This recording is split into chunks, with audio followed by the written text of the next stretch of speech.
אם התנאי הזה לא יתקיים, לא יהיה הסכם, וישראל תיאלץ לפעול בעצמה כדי להבטיח את חזרת תושבי הצפון בביטחון לבתיהם. לא נאפשר יצירת איום מחודש על יישובי הצפון ועל אזרחי מדינת ישראל.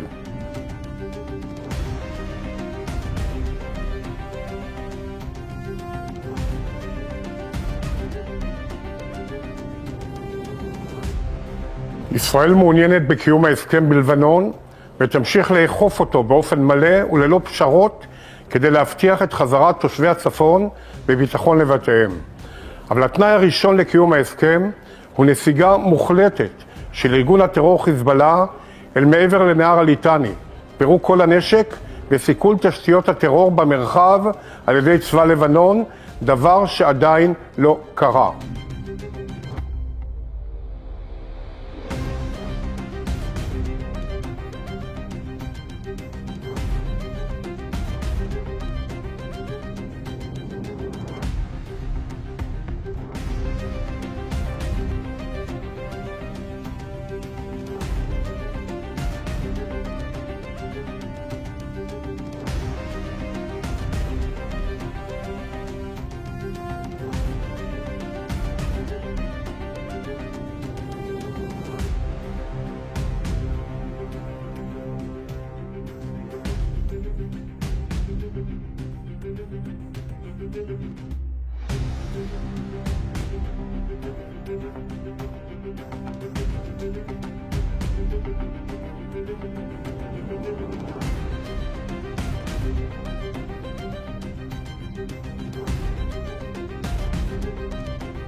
نفذت القوة الصاروخية في القوات المسلحة اليمنية عملية عسكرية استهدفت محطة الكهرباء أوروت رابين التابعة للعدو الإسرائيلي جنوبي منطقة حيفا المحتلة، وذلك بصاروخ باليستي فرط صوتي نوع فلسطين 2. وقد حققت العملية هدفها بنجاح بفضل الله. إن اليمن العزيز قيادة وشعبا وجيشا مستمرون في تأدية واجباتهم الدينية والأخلاقية والإنسانية تجاه الشعب الفلسطيني المظلوم.